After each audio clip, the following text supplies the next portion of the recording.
네, 그러면 이제 해화역 시위의 성과를 한번 살펴보도록 하겠습니다. 해화역 시위의 성과라고 하지만 사실은 강남역 사건 이후로 진행된 2, 3년간에 걸쳐서 진행된 일련의 프레임 운동, 양성평등과 관련된 프레임의 성과라고 할 수 있습니다. 먼저 여성이 결집되는 효과를 가져왔다 라고 말씀드릴 수 있습니다. 디지털 성범죄, 여성 관련 단일 의제로 최대 규모의 여성을 결집했습니다. 어떤 문제를 제기하고 논리적인 설득을 통해서 많은 사람들이 사회 활동에 참여할 수 있도록 했다라는 의미에서 커다란 의미를 가질 수 있다라고 할 수 있겠습니다. 법 개정의 결과를 가져왔습니다. 구체적인 효과도 있었던 것이죠. 남혐 논쟁에도 불구하고 디지털 폭행에 대한 공익 광고 제작, 성폭력 범죄 처벌 등에 관한 특례법 개정, 이런 성과들을 가져왔습니다. 그러니까 사회적으로 공감대를 만들어내는데 성공했다라고 말씀드릴 수 있습니다.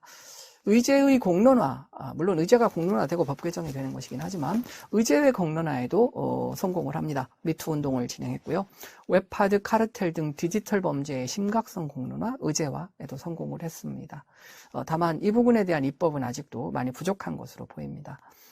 무엇보다 중요한 것은 엘리트 중심의 여성운동, 이전의 양성평등이 주로 학자, 운동가 출신으로 진행되는, 그래서 많은 여성 관련 정책들이 진행되었음에도 불구하고 왜 그것이 진행되는 거에 대한 사회 전체에 대한 공감대 확산이 부족할 수도 있었던, 제가 이렇게 부족할 수 있었다라고 말씀드리는 것은 오늘날 여가부의 존폐 문제가 계속 논의되는 것 때문에 그렇습니다.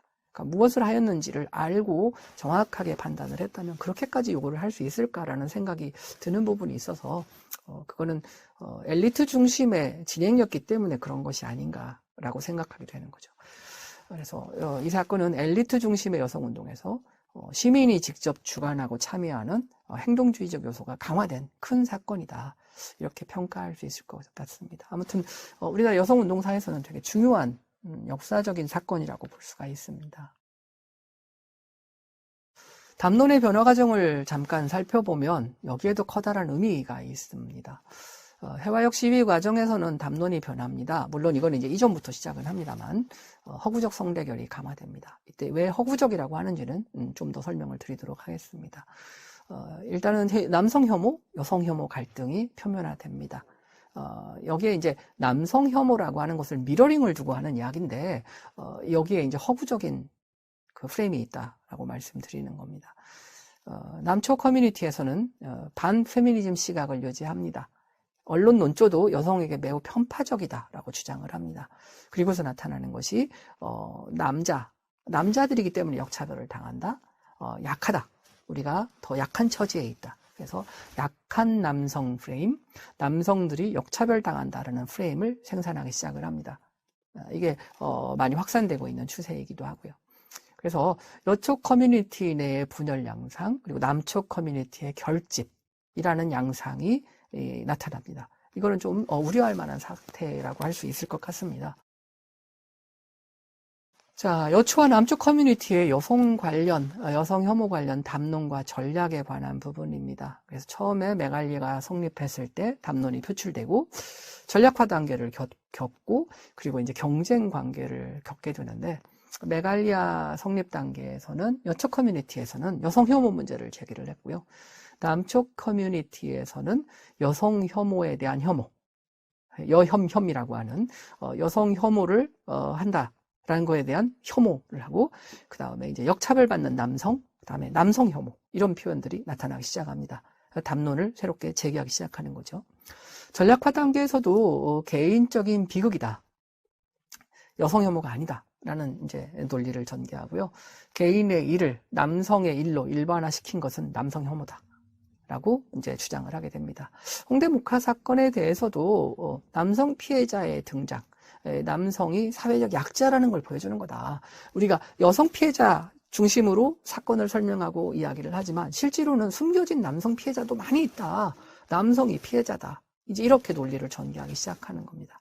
그리고 해화역 시위 때가 되면 범죄 방지, 여성 혐오 범죄 방지를 여초 커뮤니티에서는 요구하는 반면에 남초 커뮤니티에서는 워마드라고 하는 보다 극단적인 페미니스트 단체라고 하는 단체에 선동된 여성들의 남성 혐오이고 여기에 보수 세력이 결탁되어 있다라고 이제 표현을 합니다. 그러니까 정치화되어서 이용되고 있다라는 이제 논리를 전개하게 되는 거죠. 결과적으로 보면 페미니즘 같은 경우는 미러링 과정에서 나타나는 내분이 나타났고요. 그 다음에 남초 커뮤니티에서는 저렇게 남성이 피해자이고 남성 혐오가 나타나고 있고 심지어 정치권과 결탁해서 약한 남성들을 공격하는 과정이다. 이제 이렇게 규정하고 있습니다. 좀 더 구체적으로 살펴보면 메갈리아의 성립, 여성 커뮤니티의 지지 이런 것들은 사실은 이제 인식 전환이 이루어진다는 면에서 큰 의미를 갖습니다. 그래서 그동안에 암묵적으로 진행되어 왔던 묵인되어 왔던 여성 혐오 이슈가 공론화되는 거에 대한 응원이 나타나고요. 그리고 무엇보다 중요한 것은 여초 커뮤니티 혹은 뭐 남초도 마찬가지고요. 페미니즘에 대한 관심이 증가하게 됩니다. 반대하는 의미에서든 지지하는 의미에서든 특히 메갈리아 이후에 여초 커뮤니티 내에서 페미니즘이 무엇인가에 대한 상호 교육이 이루어집니다. 나는 페미니즘이 이렇다고 생각해. 아니야, 이런 것이야. 라는 논쟁이 진행되면서 페미니즘은 무엇인가, 양성평등은 무엇인가에 대한 이해도가 높아지는 결과를 낳게 됩니다. 이것은 어쩌면 굉장히 긍정적인 그동안 많은 지식인들이나 운동가들이 하지 못했던 일이라고 할 수도 있습니다. 물론 그 정의가 정말 올바른가 이런 것들은 별개의 문제 같습니다만 어쨌든 많은 관심 그리고 이해가 나타났다는 점은 긍정적이라고 할 수 있을 것 같고요. 그리고 여성 혐오에 대한 혐오가 확대되는 결과를 낳았습니다. 다만 이제 미러링 때문에 예를 들어서 뭐 대통령은 남자고 남자니까 나쁘다. 이런 이제 단선적인 미러링이 나타납니다. 사실은 그 미러링이라는 의미를 잘 살펴봐야 되는데 미러링에서 나타나는 어떤 혐오가 나타났다면 그 미러링의 원천이 어디인지를 봐야 됩니다. 거기에도 똑같은 혐오가 있다는 뜻이거든요.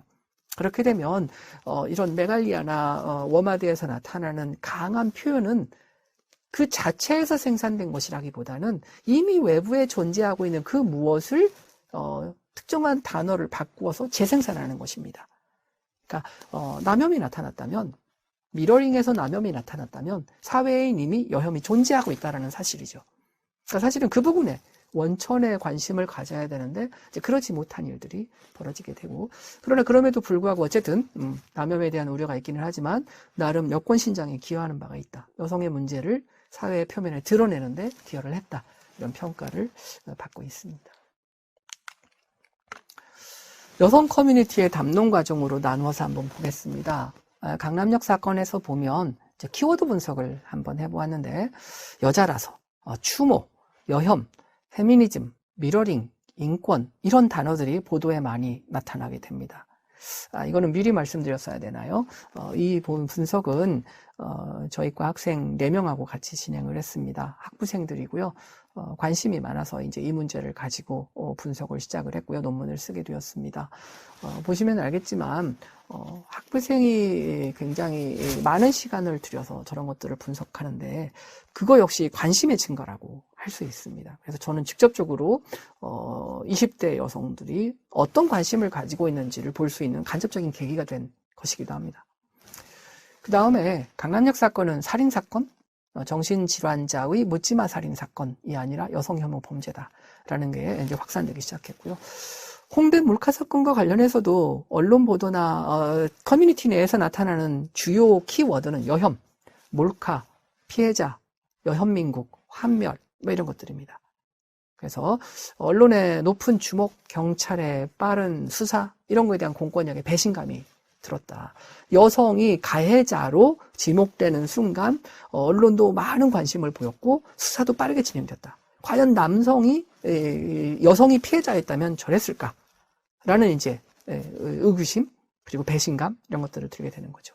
그리고 더 강한 여성에 대한 보호 이런 문제를 여성의 권리에 대한 관심을 낳게 되고요. 이게 이제 낙태죄 폐지를 위한 검은 시위, 미투 운동 이런 것과 연결되어서 이런 운동이 더 활성화되는 동력을 형성하게 됩니다. 그리고 해화역 시위에 가면 여혐, 한남, 재기 이런 문제들이 나타납니다. 정치권에 대한 비난이 포함된 거죠. 그래서 남성 중심 사회에 대한 비판, 이런 것들이 나타나고요. 다만 이 시위가 생물학적인 여성을 중심으로 전개되었다는 점에서 한계를 비판하기도 하고요. 강한 미러링 정치권에 대한 비판에서 이견이 갈리면서 워마드와의 단절, 즉 여성 커뮤니티 내에 여성 세력 내에 분열 양상이 보이게 됩니다. 자, 그럼 남쪽 커뮤니티는 어떨까요? 메갈리아가 성립될 때 여자 일배다. 메갈리아에 대한 비난, 남혐, 피해의식, 정신병자 이런 표현들이 많이 보입니다. 강남역 사건만 하더라도 추모에 대한 얘기들도 많이 나타납니다. 그러나 여혐 이런 표현도 나타나고요. 결국은 여성 혐오 범죄 프레임, 그 다음에 이를 주도한 워마드에 대한 반발로 이어지게 됩니다. 일반화, 너무 심한 일반화다라는 거죠. 여자라서 죽였다라는 진술을 고려해서 여혐, 남혐도 모두 중단되어야 한다라는 이야기도 남성 커뮤니티에 나타납니다. 그러니까 남성 커뮤니티도 여성 커뮤니티에서 미러링에 대한 이견이 있는 것처럼 남성 커뮤니티 내에서도 이견이 나타나고 있는 것도 사실입니다. 다만 이제 홍대 몰카 사건을 지나가면서 남자라서 남자 피해자라서 수사가 더디다라는 데 대한 반발이 나타납니다. 그리고 진보 언론 연계에 대한 반발도 나타나고요. 워마드의 미러링 전략에 대한 반발도 나타납니다. 해와 시위가 나면 이게 표면화되니까 이제 더 큰 문제, 더 심한 반발이 나타나는데 여자라서에 대해서 여자라서 피해를 받았다라는 걸 미러링을 해서 남자라서라는 표현이 나타납니다. 남자라서 피해받았다라는 미러링이죠. 재기, 배우 서력 이런 표현들이 나타나고요. 워마드와 일베를 동일시하고 그 다음에 약한 남성 역차별 담론이 강화됩니다. 사실은 이것이 이제 지금까지 계속 이어지고 있는 담론이라고 할 수 있습니다. 결국은 그 다음에 이제 보수권과의 결탁, 배우설들이 나타나게 되고요.